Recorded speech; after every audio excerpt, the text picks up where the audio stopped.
तया प्रेरितोऽहम् अत्र अहं स्वाभिमानः समायातः यथार्थतया रसास्वादः करणीयः इति भाग्यवशात् एतादृश चित्रस्य विषये यत्र मम ज्ञानम् अत्यन्तं प्राथमिकं तथापि लोकार्पणार्थं मह्यम् एतादृशः सन्दर्भः प्राप्तः इति अहं धन्यं मन्ये। तावदेव जानामि अहं पद्मस्य विषये हेमारविन्दपरिमलन्यायः इति शास्त्रे प्रसिद्धिरस्ति। स्वयं कमलं मनोहरम् उपनिषत्सु वेदे हृदयकमलस्य विषये चित्रणमस्ति। हृदयकमलमध्ये इत्यादि रूपेण काव्येषु चित्रणमस्ति। अर्थात् भगवतः आवासस्थानं हृदयम्। हृदयतः निस्सरन्ति शतञ्च एका च हृदयस्य राज्ञः तासाम् ऊर्ध्वानम् अभिनिसृतैका तया ऊर्ध्वमायन् अमृतत्वमेति विश्वङ्गन्या उत्क्रमणे भवन्ति इति उपनिषद्वाक्यं। चित्रमिदं तादृश आनन्दमय जगतः निर्माणे पोषकं भवेत्। दर्शं दर्शं श्रावं श्रावं जनाः आनन्दतुन्दिलाः भवन्तु। कारणं तु अस्माकं परममित्रवराः गणेशमहाभागाः निर्देशकत्वेन विद्यमानाः अस्माकं मित्रवराः प्रसाद महाभागाः समेषां प्रयत्नवशात् संस्कृतभाषायां विशेषेण कन्नडभाषायां भवेदेव सा अस्माकं मातृभाषा एतादृशं चित्रं निर्मितं। यथार्थतया अरविन्दमेव सुन्दरं। तत्र यदि परिमलस्य आविष्कारो भवति आवाहनं भवति कियत् स्यात् सौन्दर्यम् अरविन्दस्य कमलस्य। तथा हेमारविन्दपरिमलन्यायेन इति शास्त्रे उच्यते तद्वत् सर्वे रसिकाः आनन्दतुन्दिलाः भवन्तु। समस्तजगद्व्याप्य अस्य चित्रस्य प्रसारो भवतु इति सन्दर्भेऽस्मिन् अहं भवतां समेषां हृदयकमले विद्यमानम् आशयमेव भवतां समेषां भवतीनां च हृदयकमले विद्यमानं भावं प्रकटयन् समाजाय समर्पणं कर्तुं स्वाभिमानोऽस्मि आनन्दितोऽस्मि। ओम स्वस्ति। ಓಂ ನಮಃ ಸದಸೆ ಎಲ್ಲರಿಗೂ ನಮಸ್ಕಾರ. ನೀವೆಲ್ಲ ಇಲ್ಲಿ ಬಂದು ಕೂತಿರೋದು ನಮ್ಮ ಚಿತ್ರತಂಡಕ್ಕೆ, ಇಡೀ ಚಿತ್ರತಂಡಕ್ಕೆ ಈ ಸಂದರ್ಭಕ್ಕೆ ಅತ್ಯಂತ ಸಂತೋಷವಾದಂತಹ ಪ್ರಸಂಗ ಇದು. ಎಲ್ಲರಿಗೂ ಹೃತ್ಪೂರ್ವಕವಾದಂತಹ ಸ್ವಾಗತ. ಈಗಾಗಲೇ ಸಾಕಷ್ಟು ತಿಳಿದಿದೆ ನಿಮಗೆಲ್ಲರಿಗೂ ಕೂಡ ಪದ್ಮಗಂಧಿ ಚಿತ್ರದ ಬಗ್ಗೆ. ಒಂದು ಎರಡೇ ಮಾತು ಹೇಳ್ತೀನಿ. ಈ ಪದ್ಮಗಂಧಿ ಅನ್ನೋದು ಪ್ರಾಯಶಃ ಒಂದು ಹೂವಿನ ಸುತ್ತ ಹೆಣೆದಿರುವಂತಹ ಒಂದು ಫೀಚರ್ ಫಿಲಮ್ ಇದೇ ಮೊದಲು ಅಂತ ಅಂದ್ಕೊಳ್ತೀನಿ. ಈ ನನ್ನ ಶೋಧ ಕಾರ್ಯವನ್ನು, ನನ್ನ ಪರಿಕಲ್ಪನೆಯನ್ನು ಮತ್ತು ನನ್ನ ಪ್ರಯತ್ನವನ್ನು ಸಾಕಾರಗೊಳಿಸಿ ಇವತ್ತು ನಿಮಗೆ ತೋರಿಸ್ತಾ ಇರೋರು ಸುಚೇಂದ್ರ ಪ್ರಸಾದ್. ಅದರಿಂದ ಮೊದಲನೇದಾಗಿ ನಮ್ಮ ನಿರ್ದೇಶಕರಿಗೆ ನನ್ನ ಹೃತ್ಪೂರ್ವಕವಾದಂಥ ವಂದನೆಗಳನ್ನು ತಿಳಿಸ್ತಾ ಇದ್ದೀನಿ ನಿಮ್ಮೆಲ್ಲರೂ ಪರವಾಗಿ. ಅಂದರೆ ಒಂದು ಪರಿಕಲ್ಪನೆ ಮಾಡ್ಕೊಳ್ಳೋದು ಕಷ್ಟನೇ ಇರ್ಬೋದು, ಆದರೆ ಮಾಡ್ಕೋಬಹುದು. ಆದರೆ ಅದನ್ನು ಆಕರ್ಷಕವಾಗಿ ಎಲ್ಲರಿಗೂ ಅರ್ಥ ಆಗೋ ಹಾಗೆ ಅದಕ್ಕೆ ಕಥೆಯನ್ನು ಹೊಂದಿಸ್ಕೊಂಡು ಒಂದು ಚಿತ್ರವನ್ನಾಗಿ ಜನರ ಮುಂದೆ ಇಡೋದು ಅಷ್ಟು ಸುಲಭದ ಕೆಲಸ ಅಲ್ಲ. ಈ ಚಿತ್ರ ನಿರ್ಮಾಣ ಆಗೋವಾಗಲೇ ನಾನು ಅದನ್ನು ನೋಡ್ತಾ ಇದ್ದೆ. ಹೀಗಾಗಬೇಕು, ಒಂದು ಗುರುಕುಲದ ಹಿನ್ನೆಲೆಯಲ್ಲೇ ಇರಬೇಕು ಅನ್ನೋದೆಲ್ಲ ಇತ್ತು. ಆದರೆ ಅದನ್ನು ಇಷ್ಟು ಸುಲಕ್ಷಣವಾಗಿ ಸೌಲಭ್ಯದಿಂದ ಸೊಗಸಾಗಿ ಮಾಡಿರುವಂಥವ್ರವರು. ಅದರಿಂದ ನಿರ್ಮಾಪಕರಾಗಿ ನಾನು ನಮ್ಮ ನಿರ್ದೇಶಕರಿಗೆ ಮನಃಪೂರ್ವಕವಾದಂಥ ವಂದನೆಗಳನ್ನು ಸಲ್ಲಿಸ್ತಾ. ಇನ್ನು ಈ ಚಿತ್ರ ಬಗ್ಗೆ ಎರಡು ಮಾತು ಹೇಳ್ಬೋದು. ಏನಿದು ಕಮಲದ ಸುತ್ತ ಯಾತಕ್ಕೆ ಚಿತ್ರ ಮಾಡಿದ್ವಿ ಅಂತ ನೀವು ನೋಡಿ, ನಮ್ಮ ಸೃಷ್ಟಿಯನ್ನು ತಗೊಂಡ್ರೆ ಆರಂಭದಿಂದ ಬ್ರಹ್ಮ, ಚತುರ್ಮುಖ ಬ್ರಹ್ಮ ನಮ್ಮಲ್ಲಿ ಸೃಷ್ಟಿಕರ್ತ. ತ್ರಿಮೂರ್ತಿಗಳು ಎಲ್ಲರಿಗೂ ಗೊತ್ತಿದೆ, ಬ್ರಹ್ಮ ವಿಷ್ಣು ಮಹೇಶ್ವರರು. ಈ ಬ್ರಹ್ಮ ಎಲ್ಲಿ ಹುಟ್ಟೋದು? ಕಮಲದಲ್ಲಿ. ಕಮಲಾಸನ ಅಂತಾನೆ ಅವನ ಹೆಸರು. ಆ ಕಮಲ ಎಲ್ಲಿಂದ ಬರುತ್ತೆ ಅಂತ ಹೇಳಿದ್ರೆ ಅದು ಮಹಾವಿಷ್ಣುವಿನ ನಾಭಿಕಮಲ ಅಂತ. ಇದು ನಮಗೆ ಕಾಣಿಸುವಂಥದ್ದು ಮೇಲೆ, ಆದರೆ ಇದರ ಅಂತರಾರ್ಥಗಳು, ತಾತ್ವಿಕ ಅರ್ಥಗಳು, ಟೆಕ್ನಿಕಲ್ ಮೀನಿಂಗ್ಗಳು ಕೂಡ ತುಂಬ ವಿಶೇಷವಾಗಿದೆ. ಅದೆಲ್ಲ ನೀವು ಬೇಕಾದಷ್ಟು ಸಂದರ್ಭಗಳಲ್ಲಿ ಗಮನಿಸಿರಬಹುದು. ಅಂದರೆ ಸೃಷ್ಟಿಯಿಂದ ಆರಂಭವಾಗಿ ಇವತ್ತಿನವರೆಗೂ, ಇವತ್ತು ಅಂತ ಹೇಳಿದ್ರೆ ಈ ಚಿತ್ರದವರೆಗೂ, ಇವತ್ತು ನೋಡಿ ನಮಗೆಲ್ಲ ಚಿತ್ರಗಳಿಗೆ, ಉತ್ತಮವಾದಂಥ ಚಿತ್ರಗಳಿಗೆ ಪ್ರಶಸ್ತಿಯನ್ನು ಕೊಡುತ್ತೆ ಭಾರತ ಸರ್ಕಾರ, ಹೌದು ತಾನೆ? ಯಾವುದು ಅತ್ಯಂತ ಉತ್ತಮವಾದಂಥ ಪ್ರಶಸ್ತಿ? ಸ್ವರ್ಣ ಕಮಲ. ಅಂದರೆ ಕಮಲಾಸನಾದಂತಹ ಚತುರ್ಮುಖ ಬ್ರಹ್ಮ ಸೃಷ್ಟಿಕರ್ತನಿಂದ ಹಿಡಿದು ಇವತ್ತಿನ ಚಿತ್ರ ಜಗತ್ತಿನವರೆಗೆ ಅತ್ಯಂತ ಶ್ರೇಷ್ಠವಾಗಿರೋದಕ್ಕೆ ಪ್ರತೀಕವಾಗಿ ನಿಂತಿರೋದು ಕಮಲ ಅಂತ ಹೇಳಿದ್ರೆ ಏನ್ರಿ ಆಶ್ಚರ್ಯ! ಇದು ನನಗೆ ಬಹಳ ಕುತೂಹಲ ಅಂತ ಅನ್ನಿಸ್ತು, ತುಂಬ ಸಂತೋಷ ಆಯಿತು. ನಮ್ಮ ದೇಶದಲ್ಲಿ ವಿಶೇಷವಾಗಿ ನಮ್ಮ ರಾಷ್ಟ್ರೀಯ ಪುಷ್ಪ ಅಂತ ಗೊತ್ತು, ಆದರೆ ಯಾಕೆ ರಾಷ್ಟ್ರೀಯ ಪುಷ್ಪ ಮಾಡ್ಕೊಂಡಿದ್ದಾರೆ ಅನ್ನೋದು ಇನ್ನೊಂದು. ಅದರ ಜೊತೆಗೆ ಯಾವುದೇ ಕಾಲದಲ್ಲಿ ತಗೊಳ್ಳಿ, ಯಾವುದೇ ಕ್ಷೇತ್ರದಲ್ಲಿ ತಗೊಳ್ಳಿ, ಗೀತ, ನಾಟ್ಯ, ನೃತ್ಯ, ಸಂಗೀತ, ಸಾಹಿತ್ಯ, ಮಂತ್ರ, ತಂತ್ರ, ನಿಮಗೆ ಏನು ಬೇಕು, ರಣಾಂಗಣ, ಕ್ರೀಡಾಂಗಣ, ಎಲ್ಲದರಲ್ಲೂ ಕೂಡ ನಿಮಗೆ ಕಮಲ ಪುಷ್ಪದ ಆವಿರ್ಭಾವ ಇದೆ. ಕಮಲ ಪುಷ್ಪವನ್ನು ಪರಿಗಣಿಸಿದ್ದಾರೆ. ಇಷ್ಟೊಂದು ಪ್ರಾಮುಖ್ಯ, ಇಷ್ಟೊಂದು ಸಿಗ್ನಿಫಿಕೆನ್ಸ್, ಇಷ್ಟೊಂದು ಅದಕ್ಕೆ ಅರ್ಥ ಸ್ವಾರಸ್ಯವನ್ನು ಹೇಗೆ ನಮ್ಮವರು ಕಂಡುಹಿಡ್ಕೊಂಡ್ರು? ಅದು ಸುಮ್ಮನೆ ಖಂಡಿತ ಅಲ್ಲ. ಇದರ ಹಿನ್ನೆಲೆಯಲ್ಲಿ ತುಂಬ ದೊಡ್ಡ ವಿಜ್ಞಾನವಿದೆ. ನಮ್ಮ ದೇಶದಲ್ಲಿ we are A civilisational country.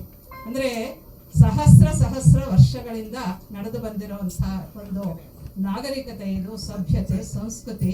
ಇದರ ಪ್ರತಿಯೊಂದು ಹಂತದಲ್ಲೂ ಕೂಡ ಕಮಲ ಪುಷ್ಪದ ಆ ಸೊಗಸನ್ನ ಅಷ್ಟೇ ಅಲ್ಲ, ಸೊಗಸು ಎಲ್ಲರಿಗೂ ಗೊತ್ತು, ಆದರೆ ಆ ಸ್ವಾರಸ್ಯವನ್ನ, ಅದರ ತಾತ್ವಿಕ ಅರ್ಥಗಳನ್ನ ಗ್ರಹಿಸಿರೋದು ತುಂಬ ಆಶ್ಚರ್ಯಕರವಾಗಿ ಕಾಣಿಸ್ತು ನನಗೆ. ಆದ್ದರಿಂದ ಇದನ್ನ ಒಟ್ಟಾಗಿ ಹೇಳಿದ್ರೆ ಜನರಿಗೆ ಸಂತೋಷ ಆಗ್ಬೋದು, ಚೆನ್ನಾಗಿರ್ಬೋದು ಅನ್ನೋ ರೀತಿಯಲ್ಲಿ ಅದನ್ನೆಲ್ಲ ಕಲೆ ಹಾಕಿ ಒಂದು ಚಿತ್ರವನ್ನಾಗಿ ಮಾಡಿದ್ದೀನಿ. ನೀವು ಇನ್ನೊಂದೇ ಒಂದು ಮಾತನ್ನು ನಾನು ಹೇಳಿ ನಿಲ್ಲಿಸ್ತೀನಿ. ನಾನು ಸಾವಿರಾರು ವರ್ಷಗಳು ಅಂತ ನಮ್ಮ ಸಂಸ್ಕೃತಿಯ ಬಗ್ಗೆ, ನಮ್ಮ ಸಭ್ಯತೆಯ ಬಗ್ಗೆ, ಭಾರತ ದೇಶದ ಇತಿಹಾಸದ ಬಗ್ಗೆ ಹೇಳ್ಕೊತೀವಿ. ಇದಕ್ಕೆ ಪ್ರೂಫ್ ಇವತ್ತು ಸಿಕ್ಕಿದೆ. ನೋಡಿ, ಮಹಾಭಾರತದಲ್ಲಿ ಪದ್ಮವ್ಯೂಹ ಇದೆ. ಆ ಪದ್ಮವ್ಯೂಹನೇ ಚಕ್ರವ್ಯೂಹ. ದ್ರೋಣ ಪರ್ವದಲ್ಲಿ ಪದ್ಮವ್ಯೂಹದ ಪ್ರಸ್ತಾಪ ಬರುತ್ತೆ. ಅದನ್ನೇ ಪದ್ಮವ್ಯೂಹೋ ಮಹಾರಾಜ ಆಚಾರ್ಯೇಣ ಅಭಿಕಲ್ಪಿತ ಅಂತ ಹೇಳ್ತಾನೆ. ಅದರಲ್ಲಿ ತತ್ರ ಪದ್ಮೋಪಮ ರಾಜಾನಃ ತತ್ರ ನಿವೇಶಿತ ಸರ್ವೆ ಅಂತ ಹೇಳ್ತಾರೆ. ಅಂದರೆ ಪದ್ಮವ್ಯೂಹ ಅಂತ ಮಾಡಿ, ಚಕ್ರವ್ಯೂಹ, ಅದರಲ್ಲಿ ಪದ್ಮದ ಆಕಾರದಲ್ಲಿ ಅಲ್ಲಲ್ಲಿ ರಾಜರನ್ನೆಲ್ಲ ನಿಲ್ಲಿಸಿದ್ರು, ಅಂದರೆ ವಾರಿಯರ್ಸ್. ಅಂಥದ್ರಲ್ಲಿ ಸಿಕ್ಕಾಕೊಂಡು ಹೊರಗೆ ಬರೋಕ್ಕಾಗದೇ ಇರೋ ಹಾಗೆ ಅಭಿಮನ್ಯು ವಜೆ ಆಗ್ತಾನೆ. ಅದೆಲ್ಲ ನಮ್ಗೆ ಗೊತ್ತೇ ಇದೆ. ಈಗ ಯಾಕೆ ಇದನ್ನು ಪ್ರಸ್ತಾಪ ಮಾಡ್ತಿದ್ದೀನಿ ಅಂತ ಹೇಳಿದ್ರೆ, ಮಹಾಭಾರತದ ಕಾಲ ಯಾವುದು?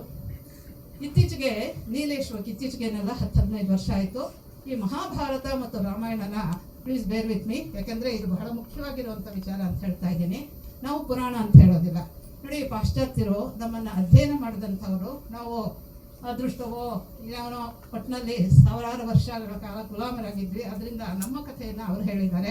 ಆ ಕಥೆಯನ್ನೇ ನಾವು ಇದುವರೆಗೂ ನಂಬ್ಕೊಂಡು ಬಂದಿದ್ದೀವಿ. ಆದರೆ ಇವತ್ತಿನ ದಿವಸ ನಮ್ಮವರು ನಮ್ಮ ಕಥೆಯನ್ನು ಹೇಳೋದಕ್ಕೆ ಆರಂಭ ಮಾಡಿದ್ದಾರೆ, ಮತ್ತು ಅದರ ಬಗ್ಗೆ ಸಾಕಷ್ಟು ಸಂಶೋಧನೆಯನ್ನು ಮಾಡಿದ್ದಾರೆ. ನೀಲೇಶ್ ವೋಕ್ ಅನ್ನೋರು ಮಹಾಭಾರತದ ಕಾಲವನ್ನು ಸುಸ್ಪಷ್ಟವಾಗಿ ಸಕಲ ಆಧಾರಗಳನ್ನು ಒದಗಿಸಿ ನಿರ್ಣಯ ಮಾಡಿದ್ದಾರೆ. ಅದು ಯಾವುದು ಅಂತ ಹೇಳಿದ್ರೆ, ಕುರುಕ್ಷೇತ್ರ ಯುದ್ಧ ನಡೆದಿದ್ದು 5561 BC-ನಲ್ಲಿ. ಇವತ್ತಿಗೆ ಎಷ್ಟಾಯಿತು? 7586 ವರ್ಷ ಆಗುತ್ತೆ. ಅರ್ಥ ಆಯ್ತಾ? ಇದರಲ್ಲಿ ಪದ್ಮವ್ಯೂಹ ಬಂದಿದೆ ಅಂತ ಹೇಳಿದ್ರೆ 7000 ಹಿಂದಿನ ವರ್ಷದ. ಇದಕ್ಕೆ ನೀವು ಆಹಾರ ಇದೆಲ್ಲ ನೋಡ್ಬೋದು, ಪ್ರಾಚ್ಯಮ್ ಅನ್ನೋದ್ರಲ್ಲಿ ಅದು ಸಿನಿಮಾ ಇದೆ, ಅದನ್ನು ನೋಡ್ಬೋದು. ಏನೇನು ಆಧಾರಗಳನ್ನು ಒದಗಿಸ್ಕೊಂಡಿದ್ದಾರೆ ಅವರು ಅಂತ ಹೇಳಿದ್ರೆ, ಈ ವೆದರ್. ಈಗ ನೋಡಿ, ಮಹಾಭಾರತದಲ್ಲಿ ನಮಗೆಲ್ಲರಿಗೂ ಗೊತ್ತಿದೆ, ಕೃಷ್ಣ ನಿರ್ಯಾಣ ಆಗುತ್ತೆ, ಕೃಷ್ಣ ದ್ವಾರಕೆ ಸಮುದ್ರದಲ್ಲಿ ಮುಳುಗೋಗುತ್ತೆ ಅಲ್ವಾ? ಅದನ್ನು ನೋಡಿ, ನಾವು ಕರ್ನಾಟಕದವರು ಬಹಳ ಹೆಮ್ಮೆಯಿಂದ ಹೇಳ್ಕೋಬೇಕು. ಡಾಕ್ಟರ್ SR ರಾವ್ ಅವರು ಮರೀನ್ ಆರ್ಕಿಯಾಲಜಿ, ಸಾಮುದ್ರಿಕ ಉತ್ಖನನ ಶಾಸ್ತ್ರದ ಒಂದು ಮೇರುವಾಗಿದ್ದಂಥವರು. ಇಲ್ಲೇ JP ನಗರದಲ್ಲಿ ಮನೆ ಅವರದ್ದು. ನಮ್ಮ ಡಾಕ್ಟರ್ SR ರಾವ್ ಅವರು ಆರಂಭಿಸಿದರು 80ರ ದಶಕದಲ್ಲಿ. ಚೆನ್ನಾಗಿ ನೆನಪು ಇಟ್ಕೊಳ್ಳಿ, ಯಾಕೆ ಅಂತ ಹೇಳಿದ್ರೆ ನಮ್ಗೆಲ್ಲರಿಗೂ ಕೂಡ ಮಹಾಭಾರತ ಕಟ್ಟು ಕಥೆ ಅಲ್ಲ, ಕಲ್ಪಿತ ಕಥೆ ಅಲ್ಲ, ಬರೀ ಕಥೆ ಅಲ್ಲ ಅಂತ ಸ್ಪಷ್ಟ ಆಗಿತ್ತು. ಯಾಕೆ ಅಂತ ಹೇಳಿದ್ರೆ ನಮ್ಮ ಸಂಪ್ರದಾಯದಲ್ಲಿ ಪುರಾಣವನ್ನು, ರಾಮಾಯಣ ಮಹಾಭಾರತವನ್ನು ಬೇರೆ ಬೇರೆ ಹೇಳಿದ್ದಾರೆ. ಇತಿಹಾಸ ಪುರಾಣಾಭ್ಯಾಂ ವೇದಾರ್ಥಂ ಸಮುಪ ಬ್ರಹ್ಮಯೇತ್ ಅನ್ನೋ ಒಂದು ಮಾತಿದೆ. ಇತಿಹಾಸ ಅಂತ ಹೇಳಿದ್ರೆ ರಾಮಾಯಣ ಮಹಾಭಾರತಕ್ಕೆ ಹೆಸರು. ಆದ್ದರಿಂದ ಅದನ್ನ ತಪ್ಪಿಸ್ಬಿಟ್ಟು ಅದರಲ್ಲಿ ಬೇರೆ ಬೇರೆ ಏನೋ ಕಲ್ಪಿತವಾದಂಥ ವಿಚಾರಗಳಿದೆ ಅಂತ ಹೇಳ್ಬಿಟ್ಟು ಅದನ್ನೇ ಪೂರ್ಣ ಕಲ್ಪಿತ ಅಂತ ಮಾಡಿಬಿಟ್ಟಿದ್ರು. ಅದರಿಂದ it's not so. Ramayana Mahabharata ಎರಡೂ ಕೂಡ ಇತಿಹಾಸ. ಅಂದ್ರೆ ಶ್ರೀಕೃಷ್ಣ ಇದ್ದ, ಕೃಷ್ಣನ ಆಯುಸ್ಸು ಎಷ್ಟು ಅನ್ನೋದನ್ನ ಇವತ್ತು ನೀಲೇಶ್ ಓಕ್ ಹೇಳ್ತಾರೆ. ನೂರಾರು ವರ್ಷಗಳ ಹಿಂದೆನೆ ಆಚಾರ್ಯ ಮಧ್ವರು ತಮ್ಮ ಮಹಾಭಾರತ ತಾತ್ಪರ್ಯ ನಿರ್ಣಯದಲ್ಲಿ ಶ್ರೀಕೃಷ್ಣ ಭಗವಂತನ ಮನುಷ್ಯಾಯುಷ್ಯ 120 ವರ್ಷ ಅನ್ನೋದನ್ನ ಸ್ಪಷ್ಟಪಡಿಸಿದ್ದಾರೆ. ಈ ಒಂದು ಆಧಾರ ಕೂಡ ಅದು ಸಮರ್ಥನೆ ಆಗುತ್ತೆ ಅಂತ ನೀಲೇಶ್ ಓಕ್ ಹೇಳ್ತಾರೆ. ತುಂಬಾ ಅದ್ಭುತವಾಗಿರುವಂಥದ್ದು. ಹೀಗೆ ಇದಕ್ಕಿಂತ ಹಳೆಯದು ಋಗ್ವೇದ. ಇದು ಬಹಳ ಬಹಳ ಸಂತೋಷಕರವಾದಂತಹ ಪ್ರಸಂಗ. ನಿಮಗೂ ಕೂಡ ಹಾಗೆ ಅಂತ ಅನ್ಕೊಂಡಿದ್ದೀನಿ. ಅದನ್ನ ತುಣುಕುಗಳನ್ನ ತಾವೆಲ್ಲರೂ ವೀಕ್ಷಿಸಿದ್ದೀರಿ. ಹೇಗಿದೆ ಅಂತ ನೀವು ಹೇಳ್ಬೋದು. ಆಮೇಲೆ ಒಟ್ಟಿನಲ್ಲಿ 3 ಭಾಷೆಗಳಲ್ಲಿ ಮಾಡಿದ್ದೀವಿ ನಾವು. ಯಾಕೆಂತ ಹೇಳಿದ್ರೆ ನೋಡಿ, ಇನ್ನೊಂದು ವಿಚಾರನೂ ಇಲ್ಲಿ ಪ್ರಸ್ತಾಪ ಮಾಡಬೇಕು. ಇದು ಸಂಸ್ಕೃತವನ್ನ ಪ್ರಮೋಟ್ ಮಾಡೋದು. ನಾ ಸಂಸ್ಕೃತ ಪ್ರೊಫೆಸರ್ ಅಂತ ಹೇಳ್ಬಿಟ್ಟು ಅದೆಲ್ಲ ಅರ್ಥ. ಇದು ಭಾರತೀಯ ವಿಷಯ, ಭಾರತೀಯ ಸಭ್ಯತೆಯ ಮೂಲ, ಅದರ ಸಾರ ಇದು ಕಮಲ ಪುಷ್ಪ. ಅದನ್ನ ಕುರಿತು ನಾವು ಚಿತ್ರ ಮಾಡಿರೋದು. It is not to promote Sanskrit.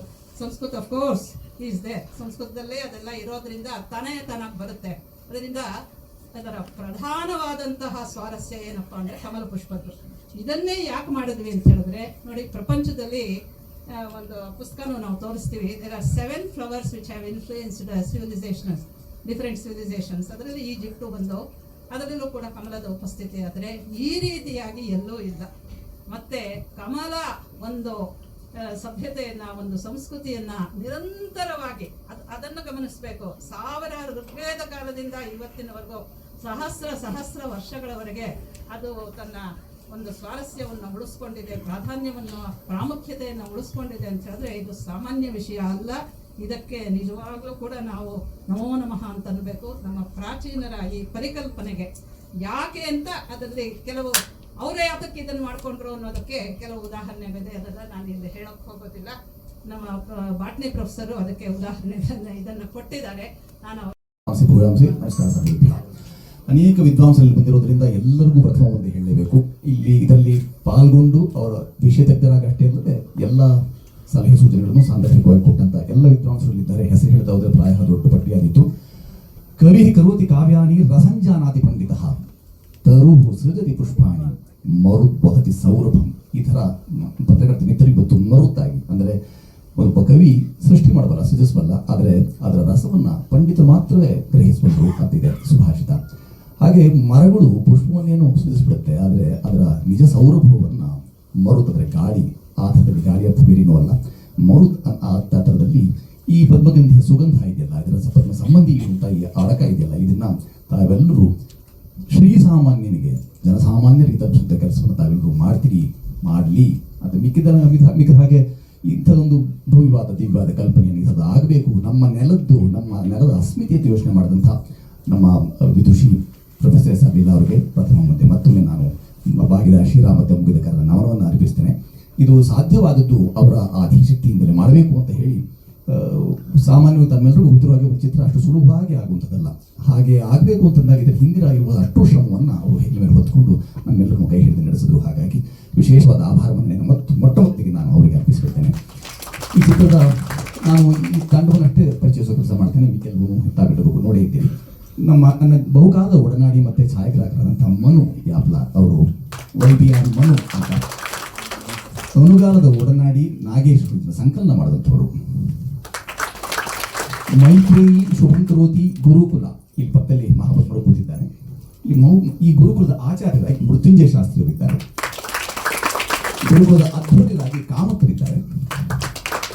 ಈ ಚಿತ್ರದಲ್ಲಿ ನಟಿಸೋದಷ್ಟೇ ಅಲ್ಲದೆ ಸ್ವರ ಸಂಯೋಜನೆ, ಹಿನ್ನೆಲೆ ಸಂಗೀತ ಇತ್ಯಾದಿಗಳನ್ನ ಬಹುಕಾಲದ ಆ ಪರಮಶಿವನ್ ಅಂತ ಬಹಳ ದೊಡ್ಡ ವಿದ್ವಾಂಸರು, ಅವರ ಸುಪುತ್ರೋ ಕುಲದೀಪಕ ಅನ್ನೋಗೆ ದೀಪಕರು ಡಾಕ್ಟರ್ ರಂಗ ಸಂಗೀತದಷ್ಟೇ ಅಲ್ಲದೆ ಉಭಯ ಗಾರುಡಿಗ ಸಂಗೀತದ ಮೇರು ಅಂಥ ಪರಮಶಿವನ್ ಅವರ ಅದೇ ಎತ್ತರದ ನಮ್ಮ ಡಾಕ್ಟರ್ ದೀಪಕ್ ಪರಮಶಿವನ್ನು IIT ಪ್ರೊಫೆಸರ್ ಸಹ ಕೇರಳ ನಿವಾಸಿ, ಆದರೂ ಸಹ ಈ ಸಿನಿಮಾಕ್ಕಾಗಿ ಇಂಥದಕ್ಕಾಗಿ ಅಂತ ಯಾವಾಗಲೂ ಜೊತೆಗೂ ಕೆಲಸ ಮಾಡ್ತಾರೆ. ಅಂಥವ್ರಿಗೆ ನಾನು ಧನ್ಯವಾದ ಅರ್ಪಿಸ್ತೇನೆ. ಶ್ರಾವ್ಯವಾದಂತಹ ಸ್ವರವನ್ನು ನೀವು ಗಮನಿಸಿದ್ದೀರಿ, ಕೇಳಿದ್ದೀರಿ. ಅದು ಸ್ವರ ಸಾಧನೆ ಮಾಡಿಕೊಟ್ಟಂಥವರು ಶಂಕರ ಶಾನುಭಾವರು, ಮಹಾನುಭಾವರು. ಅವರಿಗೆ ನಾವು ವಂದನೆಯನ್ನು ಅರ್ಪಿಸಬೇಕಾಗಿದೆ. ಇನ್ನು ಕಾಕತಾಳಿಯನ್ನು ಹಾಗೆ ಈಕೆ ಹೆಸರು ಮಹಾಪದ್ಮ. ಗುರುಕುಲದಲ್ಲಿ ಈಕೆ ಒಬ್ಬ ವಿದ್ಯಾರ್ಥಿನಿಯಾಗಿದ್ರು ಸಹ ಮಹಾಪದ್ಮ ಅಂತ ನಂತರ ಗೊತ್ತಾದ ನನಗೆ. ಮಹಾಪದ್ಮ ಈಕೆ ಹೆಸರು. ಈಕೆ ನಡೆಸಿದಂಥ, ಈಕೆ ಕೊಟ್ಟಂತ ಸಹಕಾರ ಮತ್ತು ಇಡೀ ಗುರುಕುಲ ಕೊಟ್ಟಂತ ಸಹಕಾರ ಎಲ್ಲ ಮಕ್ಕಳಲ್ಲಿದ್ದಾರೆ. ಆಕೆ ಜೊತೆಗಾರರೆಲ್ಲರೂ ಅಲ್ಲಿದ್ದಾರೆ. ಎಲ್ಲರಿಗೂ ಅವಕಾಶ ಆಗಿಲ್ಲ ಅಂತ ಪರಿಸ್ಥಿತಿಗಳಲ್ಲಿ ಆ ಎಲ್ಲರಿಗೂ ನಾನು ಆಭಾರ ಮತ್ತು ಮನವಿ ವ್ಯಕ್ತಪಡಿಸ್ತೇನೆ. ಗುರುಮಾತೆಯಾಗಿ ಉಡುಪಿಯ ಪರಿಪೂರ್ಣ ಚಂದ್ರಶೇಖರರು, ಇವರು ಈಗ ಬಹುಭಾಷಾ ತಾರೆಯಾಗಿ ನಿಲ್ಲಿಸ್ತಾ ಇದ್ದಾರೆ. ಇವರು ಸಹ ಈ ಪ್ರಮುಖ ಪಾತ್ರವನ್ನು ಈ ಪದ್ಮನಿಧಿಯಲ್ಲಿ ಮಾಡಿದ್ದಾರೆ. ಮತ್ತೆ ಮುರಳೀಧರು ಪ್ರೊಫೆಸರ್ ಅವರು ಶೇಷಾದ್ರಿ ಕಾಲೇಜಿನಲ್ಲಿ ಸಂಸ್ಕೃತ ಬೋಧಕರು. ಅದರ ಗಾಯನದ ಕ್ಷೇತ್ರದಲ್ಲಿ ನಮ್ಮ ಈ ಲಾವಣಿ ನೀವೇನು ಕೇಳಿದ್ದೀರಿ ಅದರ ಸಂಸ್ಕೃತ ಆವೃತ್ತಿಯನ್ನು ಹಾಡಿದಂಥವ್ರು. ಇದಿಷ್ಟು ಸಂಕ್ಷೇಪ ಪರಿಚಯ. ಕೆಲವು ಸಮಯ ಕಡಿಮೆ ಇರೋದ್ರಿಂದ ಎರಡು ಮಾತುಗಳನ್ನ ಹಾಕೋದು ಸಾಧ್ಯವಿದೆ ಅಂತ ನಾವು ಆರಂಭ ಮಾಡೋಣ. ಏನಾದ್ರು ಹೇಳೋದಿಲ್ಲ, ಹೇಳಿ ಮಾತಾಡಿ. ನಾಗೇಶ್, ಈಗ ಇದು ಕ್ಲಾಸಲ್ಲ ಇದು ಅಂತ ಹೇಳಿ, ಆದರೆ ಒಂದು ವಿಷಯ ನಾನು ಹೇಳಲೇಬೇಕು. ಕರ್ತ ಕಾರಯಿತ ಚೈವ ಪ್ರೇರಕಶ್ಚಾನುಮೋದಕ ಅಂತ ಹೇಳಿ, ಅದು ಒಳ್ಳೆ ಕೆಲಸ ಆಗ್ತಾ ಇದೆ ಅಂತಂದ್ರೆ ಕರ್ತರು ಕಾರಯಿತರು ಎಲ್ಲ ಬೇಕಾಗುತ್ತೆ. ಅದಕ್ಕೆ ಕರ್ತೃಗಳಾಗಿ ನಮ್ಮ ಲೀಲಾ ಭಗಿನಿಯವರು, ಹಾಗೆ ಕಾರಯಿತರಾಗಿ ನಮ್ಮ ಸುಚೇಂದ್ರ ಪ್ರಸಾದ್ ಅವರಿದ್ದಾರೆ. ಹಾಗೆ ಎಲ್ಲ ಅನುಮೋದಕರು ಪ್ರೇರಕರು ಎಲ್ಲ ಇಲ್ಲಿದ್ದೀರಿ. ಅವ್ರು ಹೇಳಿದ ಹಾಗೆ ಗುರುಕುಲದ ಒಂದು ಹಿನ್ನೆಲೆಯಲ್ಲಿ ಒಂದು ಚಿತ್ರವನ್ನು ಮಾಡಬೇಕು ಅಂತ ಅವರು ಮನಸ್ಸಿಗೆ ತೆಗೆದುಕೊಂಡಾಗ ಗುರುಕುಲಗಳು ಬೇಕಲ್ಲ. ಆ ಗುರುಕುಲದ ಒದಗಿ ಬಂದಿರತಕ್ಕಂಥದ್ದು ಹೇಗೆ ಅಂತಂದ್ರೆ, ನಮ್ಮ ಶುಭಂ ಕರೋತಿ ಮೈತ್ರೇಯಿ ಗುರುಕುಲ ಬಹಳ ಯಾವುದೇ ಸೆಟ್ ಆಗದೇನೆ ಶುಭಂ ಕರೋತಿ ಗುರುಕುಲದಲ್ಲೇ ಸುಚಿತ್ರವಾಗಿ ನಿರ್ಮಾಣ ಆಗಿದೆ. ಹಾಗೆ ಬಹಳ ಖುಷಿಯಾಗಿರ್ತಕ್ಕಂತಹ ವಿಷಯ. ಹಾಗೆ ನಮ್ಮೆಲ್ಲ ಛಾತ್ರರು ಕೂಡ ಯಾರು ನಟರಲ್ಲ ಅಲ್ಲಿ, ನಾವೆಲ್ಲರೂ ಕೂಡ ಸಾಮಾನ್ಯವಾಗಿ ಹೂವಿನೊಂದಿಗೆ ನಾರು ಕೂಡ ಸ್ವರ್ಗ ಸೇರ್ತು ಅನ್ನೋ ಹಾಗೆ ಒಂದು ಒಂದು ಕೃತಿಯಲ್ಲಿ ನಾವೆಲ್ಲರೂ ಕೂಡ ಭಾಗಿದಾರಿಗಳಾಗಿದ್ದೇವೆ ಹೇಳ್ತಕ್ಕಂಥದ್ದು ನಮ್ಮೆಲ್ಲ ಬಹಳ ಖುಷಿಯ ವಿಚಾರ. ಹಾಗಾಗಿ ಮತ್ತೊಮ್ಮೆ ಎಲ್ಲರಿಗೂ ಕೂಡ ಆಭಾರಿಗಳಾಗಿರ್ತಾರೆ. ಧನ್ಯವಾದ. 30 ವರ್ಷದಿಂದ ಮೈತ್ರೇಯಿ ಗುರುಕುಲವನ್ನು ನಡೆಸ್ತಾ ಇದ್ದಾರೆ. ಶುಭಂ ಕರೋತಿ ಮೈತ್ರೇಯಿ ಗುರುಕುಲ. ಲೀಲಾ ಅವರು ಈ ಒಂದು ಪದ್ಮಗಂಧಿ ಬಗ್ಗೆ ಮಾತನಾಡ್ತಿರ್ಬೇಕಾದ್ರೆ ದ್ವಾಪರಯುಗಕ್ಕೆ ಕರ್ಕೊಂಡು ಹೋದರು.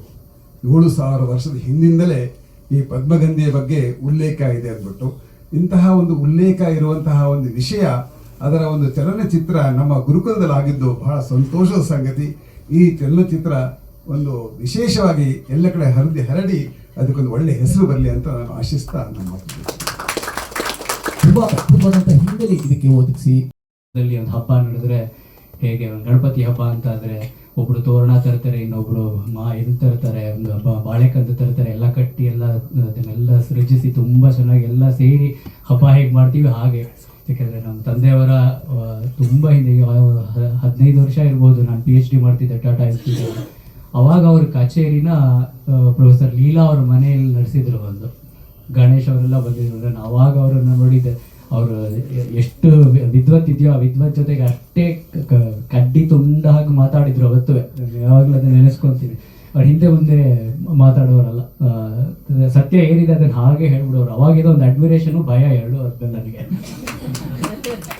ಅದಾದ್ಮೇಲೆ ಸುಚೇಂದ್ರ ಪ್ರಸಾದ್ ಅವರಂತೂ ನಮ್ಮ ತಂದೆಗೆ ತಮ್ಮ ಇದ್ದ ಹಾಗೆ ಅಂತ. ಅದನ್ನು ಹೇಳಬೇಕು, ಕೋವಿಡಲ್ಲಿದ್ದಾಗ ಅಷ್ಟದ್ದು ತುಂಬ ದೊಡ್ಡ ಆರ್ಟಿಸ್ಟು ಎಲ್ಲ ಒಬ್ಬ ಕಲಾವಿದರು ಫೋನ್ ಮಾಡ್ತಿರ್ಲಿಲ್ಲ. ಅವರು ಮಾತ್ರ ಅವಾಗ ಕೇಳಿ ಬರ್ಮಂಡವ್ರೆ ನಿಮ್ಗೆ ಏನಾದರೂ ಬೇಕಾ ಅಂತ ವಿಚಾರಿಸ್ತಿದ್ದಂತೆ ಅವರು. ಹಾಗಾಗಿ ನಮ್ಮನೆ ಕೆಲಸ ಅಂತ ನಾನು ಮಾಡಿದೆ. ನಮಸ್ಕಾರ.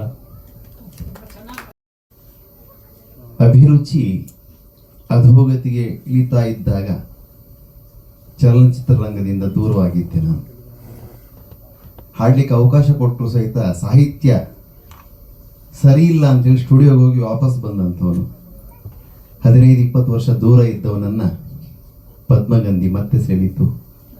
ಒಂದು ಬೆಳಗ್ಗೆ ಅವರ ಕರೆ ಬಂತು, ಹಾಡಬೇಕು ತಾವು ಅಂದಾಗ ನಾನು ಹೇಳಿದೆ, ಸದಭಿರುಚಿಯ ಯಾವ ಗಾಯನಾದರೂ ನಾನು ಮಾಡ್ತೇನೆ, ಯಾವುದೇ ಅಪೇಕ್ಷೆ ಇಲ್ಲದೆ ಮಾಡ್ತೇನೆ ಅಂತ ಹೇಳಿ.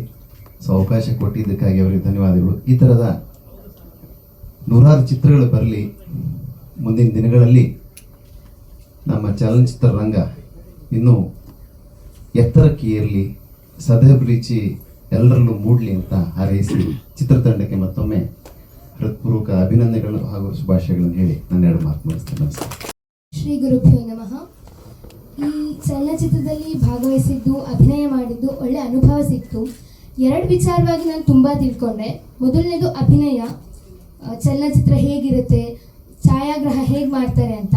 ಎರಡನೇದು ಕಮಲದ ವಿಚಾರವಾಗಿ ಎಷ್ಟು ತಿಳ್ಕೊಂಡೆ ಅಂದರೆ ಇನ್ನೊಬ್ಬರಿಗೆ ಹೇಳುವಷ್ಟು ನಾನು ಸಾಮರ್ಥ್ಯನ ಪಡ್ಕೊಂಡೆ ಈ ಚಿತ್ರದಲ್ಲಿ ಅಭಿನಯಿಸೋದ್ರಿಂದ. ಹಾಗೆ ನಾವೆಲ್ಲ ಸಂಸ್ಕೃತದ ವಿದ್ಯಾರ್ಥಿನಿಗಳಾಗಿದ್ದರಿಂದ ಈ ಚಿತ್ರದಲ್ಲಿ ಭಾಗವಹಿಸಿದ್ದು ಮುಂದೆ ನಾವು ಸಂಸ್ಕೃತ ಕ್ಷೇತ್ರದಲ್ಲಿ ಮುಂದುವರಿಯೋದಕ್ಕೆ ನಮಗೆ ಒಳ್ಳೆ ಪ್ರೋತ್ಸಾಹ ಸಿಕ್ಕಿದೆ. ಹಾಗಾಗಿ ಇಲ್ಲಿ ಭಾಗವಹಿಸಲಿಕ್ಕೆ ಅವಕಾಶ ಕೊಟ್ಟಂತಹ ಎಲ್ಲರಿಗೂ ನಾನು ಹೃತ್ಪೂರ್ವಕ ಧನ್ಯವಾದಗಳನ್ನ ತಿಳಿಸ್ತೇನೆ. ಧನ್ಯವಾದಗಳು. ಪರಿಪೂರ್ಣ ಚಂದ್ರಶೇಖರರು ಈಗ ಬಹುಭಾಷಾ ನಟಿ. ಇಲ್ಲಿಂದ ಆರಂಭಗೊಂಡು ತಮಿಳು ಈ ಚಿತ್ರ ನಡೆಸಿದ್ದಾರೆ. ಎಲ್ಲರಿಗೂ ನಮಸ್ಕಾರ. ಈ ಸಿನಿಮಾದಲ್ಲಿ ನಾನು ಕೊಟ್ಟದಕ್ಕಿಂತ ಈ ಸಿನಿಮಾದಿಂದ, ಈ ತಂಡದಿಂದ ನಾನು ಕಲಿತದ್ದು ತುಂಬ ಇದೆ. ಮತ್ತೊಮ್ಮೆ ನಾವು ಈ ಸಿನಿಮಾಗೆ ತುಂಬ ಪ್ರಯತ್ನ ಪಟ್ಟಿದ್ದೇವೆ. ಇಲ್ಲಿ ಕೆಲವರು ಸೀನ್ಸಲ್ಲಿ ನಾವು ಹೋಗಿ ಕಮಲದ ಕುರಿತಾದ ಮಾಹಿತಿಗಳನ್ನು ಕಲೆ ಹಾಕೋ ಥರ ಇದೆ, ಬಟ್ ಆ್ಯಕ್ಚುಲ್ ಆಗಿ ನಿಜವಾಗ್ಲೂ ನಾವು ಮಾಹಿತಿಯನ್ನು ತಿಳ್ಕೊಂಡಿದ್ದೇವೆ. ನಾನು ಗುರುಮಾತೆಯಾಗಿ ಇದರಲ್ಲಿ ನಟಿಸಿದ್ದೇನೆ, ಬಟ್ ಈ ಸಿನಿಮಾದಲ್ಲಿ, ಈ ತಂಡದಲ್ಲಿ ನನಗಿಂತ ಒಬ್ಬ ಚಿಕ್ಕ ಸ್ಟೂಡೆಂಟ್ ಇರಲಿಕ್ಕೆ ಸಾಧ್ಯವೇ ಇಲ್ಲ. ಎಂಟೈರ್ ತಂಡದಲ್ಲಿ ಈ ಮಕ್ಕಳೆಲ್ಲ ತುಂಬ ಸಂಸ್ಕೃತವನ್ನು ಮಾತಾಡ್ತಾರೆ ನಿರರ್ಗಳವಾಗಿ. ನನಗೆ ಅದೆಲ್ಲ ಬರ್ತಾ ಇರಲಿಲ್ಲ. ಇವ್ರ ಹತ್ರ ನಾನು ಕೇಳ್ತಾ ಇದ್ದೆ, ಮಕ್ಕಳ ಹತ್ರ ಎಲ್ಲ, ಇದನ್ನು ಹೇಗೆ ಹೇಳೋದು, ನನಗೆ ಎಲ್ಲಿಯೂ ನೀನು ದೊಡ್ಡವಳು, ನಾವು ಚಿಕ್ಕವರು, ನಮ್ಮ ಹತ್ರ ಕೇಳ್ತಾ ಇದ್ದೀರಾ ಅಂತ ಎಲ್ಲಿಯೂ ನನಗೆ ಆ ಫೀಲಿಂಗ್ಸೇ ಕೊಡಲಿಲ್ಲ. ತುಂಬ ವಿನಯತೆಯಿಂದ, ಪ್ರೀತಿಯಿಂದ ನನಗೆ ಹೇಳಿಕೊಟ್ಟಿದ್ದಾರೆ. ಈ ಸಿನಿಮಾದಲ್ಲಿ ಕೆಲಸ ಮಾಡಿದಂಥ ಪ್ರತಿಯೊಬ್ಬರೂ ಕೂಡ ನಾವು ತಂಡವಾಗಿರದೆ ಕುಟುಂಬವಾಗಿ ಈ ಸಿನಿಮಾವನ್ನು ಮಾಡಿದ್ದೇವೆ. ಈ ಸಿನಿಮಾದಲ್ಲಿ ಒಂದು ಪ್ರಮುಖ ಪಾತ್ರವನ್ನು ಮಾಡುತ್ತಾ ಇರೋದಕ್ಕೆ ನನಗೆ ತುಂಬ ಹೆಮ್ಮೆ ಇದೆ. ನೀವೆಲ್ಲರೂ ಈ ಸಿನಿಮಾವನ್ನು ಪ್ರಚಾರ ಮಾಡಬೇಕು. ಈ ಸಿನಿಮಾಗೆ ನಿಮ್ಮೆಲ್ಲರ ಸಹಕಾರ ಬೇಕು. ಧನ್ಯವಾದಗಳು. ಚಂದದ ಚಿತ್ರ ಮಾಡಿದ್ದೀರಿ, ಆದರೆ ಅದೇ ಆ ನೀರಿನ ತೊಟ್ಟು ಒಂದು ಕಮಲದ ಎಲೆಗೆ ಮೇಲೆ ಬಿದ್ದರೆ ಅದು ಮುತ್ತಿನ ಹಾಗೆ ಕಾಣಿಸುತ್ತೆ. ಅದೇ ನೀರಿನ ತೊಟ್ಟು ಸ್ವಾತಿ ನಕ್ಷತ್ರ ದಿನ ಒಂದು ಕಪ್ಪೆ ಚಿಪ್ಪಲ್ಲಿ ಬಿದ್ದರೆ ಅದು ಒಂದು ಒಳ್ಳೆಯ ಮುತ್ತಾಗುತ್ತೆ. ಡಾಕ್ಟರ್ SR ಲೀಲಾ ಅವರ ಭಾವನೆ ಎಂಬತಕ್ಕಂತಹ ಒಂದು ಬಿಂದು ನಮ್ಮ ಸುಚೇಂದ್ರ ಪ್ರಸಾದ್ ಅವರ ಮಸ್ತಿಷ್ಕ ಎಂಬತಕ್ಕಂತಹ ಕಪ್ಪೆ ಚಿಪ್ಪಲ್ಲಿ ಬಿದ್ದು ಎಲ್ಲರ ಸಹಕಾರದ ಮುಖಾಂತರ ಅದು ಪದ್ಮಗಂಧಿ ಎಂಬತಕ್ಕಂತಹ ಒಂದು ಉತ್ತಮ ಮುತ್ತಿನಂತೆ ಇರತಕ್ಕಂಥ ಚಿತ್ರದ ನಿರ್ಮಾಣ ಆಗಿದೆ. ಆ ಒಂದು ಚಿತ್ರವನ್ನು ನಾವೆಲ್ಲರೂ ಕೂಡ ಉತ್ಸಾಹದೊಂದಿಗೆ ವೀಕ್ಷಿಸಿ ಇನ್ನು ಹಲವಾರು ಜನರು ಇದೇ ರೀತಿ ಉತ್ಸಾಹದೊಂದಿಗೆ ನೋಡತಕ್ಕಂಥ ರೀತಿಯಲ್ಲಿ ನಾವು ಅವರಿಗೆ ಪ್ರೇರಣೆಯನ್ನು ಕೊಟ್ಟು ಈ ಒಂದು ಚಿತ್ರದ ವಿಜಯಕ್ಕೆ ನಾವೆಲ್ಲರೂ ಕೂಡ ಕಾರಣೀಕರ್ತರಾಗಬೇಕೆಂಬುದಾಗಿ ನಿಮ್ಮಲ್ಲಿ ಕಳೆಕಳೆಯಿಂದ ಪ್ರಾರ್ಥನೆ ಮಾಡ್ಕೊಡ್ತೀವಿ. ಧನ್ಯವಾದಗಳು. ಮಾಡ್ತೇವೆ.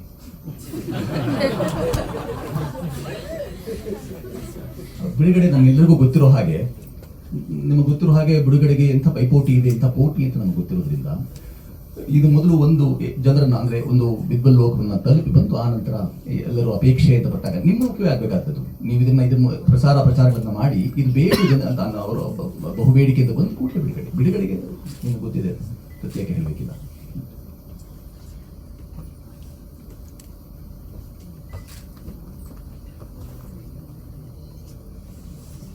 ಮಾಧ್ಯಮದವರೇ ಅಂತಲ್ಲ, ಯಾರು ಬೇಕಾದರೂ ನಿಮಗೇನಾದರೂ ಪ್ರಶ್ನೆಗಳು ಇದ್ದರೆ ಒಂದೆರಡು ಕೇಳಬಹುದು. ಅವರ ಸಮಯ ಮಾಧ್ಯಮ ಮಾತಾಡ ಸಾಮಾನ್ಯವಾಗಿ ಪ್ರಶ್ನೆ ಟ್ಯಾಕ್ಸ್ ಭಯ ಆಗ್ತಾ ಇದೆ ನೋಡಿ, ತುಂಬಾ ಆಗಿದೆ ಅಂದ್ಬಿಟ್ರು.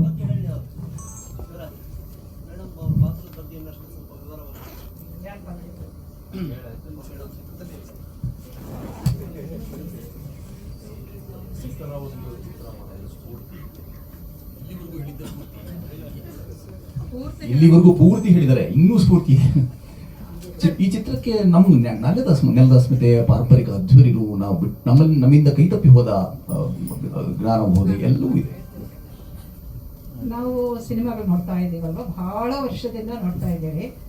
ನನಗೆ ಒಂದು ಕೊರತೆ ಇತ್ತು, ಏನಂತ ಹೇಳಿದ್ರೆ ನಮ್ಮ ದೇಶದಲ್ಲಿ ತುಂಬ ಅದ್ಭುತವಾದಂಥ ವಿಚಾರಗಳಿದೆ, ಸಾವಿರಾರು ವರ್ಷಗಳಿಂದ ನಡ್ಕೊಂಡು ಬಂದಿರುವಂಥದ್ದು. ಅದು ಕಲಾ ವಲಯದಲ್ಲಿದೆ, ತತ್ವಶಾಸ್ತ್ರದಲ್ಲಿದೆ, ವಿಜ್ಞಾನದಲ್ಲಿದೆ, ಎಲ್ಲದರಲ್ಲೂ, ಮೆಡಿಕಲ್ ಸೈನ್ಸಲ್ಲಿದೆ. ಇದನ್ನ ಎತ್ತಿ ನಾವು ಹೇಳೋದೇ ಇಲ್ಲ. ಸಾಮಾನ್ಯವಾಗಿ ಸಿನಿಮಾಗಳು ಯಾವುದರ ಸುತ್ತ ಇರುತ್ತೆ ಅಂತಂದರೆ ಹ್ಯೂಮನ್ ರಿಲೇಷನ್ಸ್, ಗಂಡ ಹೆಂಡತಿ, ತಂದೆ ತಾಯಿ ಮಕ್ಕಳು, ಹಳ್ಳಿದು, ಸಿಟಿದು, ರಾಜಕೀಯ ಇತ್ಯಾದಿ, ನಿನ್ನ ಕ್ರೈಮು, ಸಸ್ಪೆನ್ಸು ಇತ್ಯಾದಿಗಳೆಲ್ಲ ಇರುತ್ತೆ. ಇದು ನಿಜವಾಗ್ಲೂ ಭಾರತೀಯರ ವಿಷಯ, ಭಾರತೀಯರೇ ಇಂಥ ಒಂದು ಒಳ್ಳೆ ಸಿನಿಮಾ ಮಾಡಿದ್ದಾರೆ ಅನ್ನೋ ರೀತಿಯಲ್ಲಿ ಹೇಳೋದಕ್ಕೆ ತುಂಬ ಇಲ್ಲ ಅಂತ ನನಗನ್ನಿಸ್ತು. ಅದಕ್ಕೋಸ್ಕರ ಇದೆ, ಅಲ್ಲೊಂದು ಇಲ್ಲೊಂದು ಇದೆ. ಈಗ ಶಾಂತಾರಾಮ್ ಕೆಲವು ಒಳ್ಳೆ ಸಿನಿಮಾಗಳು ಮಾಡಿದ್ರು, ಅದನ್ನೆಲ್ಲ ನೋಡಿದ್ವಿ ನಾವು. ನೃತ್ಯ ಸಂಗೀತ ಇದನ್ನೆಲ್ಲ ಅಳವಡಿಸ್ಕೊಂಡು. ಆದರೆ ಬೇರೆ ನೃತ್ಯ ಸಂಗೀತ ವಲಯವನ್ನು ಬಿಟ್ಟು ಇನ್ನೂ ಅನೇಕವಾದಂತಹ ವಿಚಾರಗಳು very very unique to Bharat. ಕೃತಿಂ ಶಿಖಾಬಂಧತ್ರಯೋಪೇತಂ ಭೀಷ್ಮೀಮಧ್ವಕರಾಂ ಆಪದಾಮಪಹರ್ತಾರಂ ದಾತಾರಂ ಸರ್ವಸಂಪದಾಂ ಲೋಕಾಭಿರಾಮಂ ಶ್ರೀರಾಮಂ ಭೂಯೋ ಭೂಯೋ ನಮಾಮ್ಯಹಂ. ಸುಚೇಂದ್ರ ಪ್ರಸಾದ್ ಅವರು ದೊಡ್ಡ ಸಾಹಸ ಕೈ ಹಾಕಿದ್ದಾರೆ ಎಂದು ನಾವು ಭಾವಿಸ್ತಾ ಇದ್ದೇವೆ. ಕನ್ನಡ ಚಿತ್ರಗಳೇ ಲಾಭದಾಯಕವಲ್ಲದ ಈ ಸಮಯದಲ್ಲಿ ಸಂಸ್ಕೃತ ಮಾಧ್ಯಮದಲ್ಲಿ SR ಲೀಲಾ ಅವರ ಸಹಕಾರದೊಂದಿಗೆ ಈ 2 ಗಂಟೆಗಳ ಅವಧಿಯ ಚಲಚಿತ್ರವನ್ನು ನಿರ್ಮಿಸ್ತಾರೆ ಅಂತಂದ್ರೆ ಅವರ ಸಾಹಸಕ್ಕೆ ನಾವು ಮೆಚ್ಚಬೇಕು. ಒಂದು ಮಾತು, ಸಂಸ್ಕೃತ ಅನ್ನುವಂತಹದ್ದು ಅದು ಅಂತರ್ದೇಶೀಯ ದೇಶಾಂತರಕ್ಕೂ ಕೂಡ ಸಲ್ಲುವಂತಹ ಭಾಷೆ, ದೇಶಾಂತರಗಳಲ್ಲೂ ಸಲ್ಲುವ ಭಾಷೆ. ಹಾಗಾಗಿ ಈ ಚಿತ್ರಕ್ಕೆ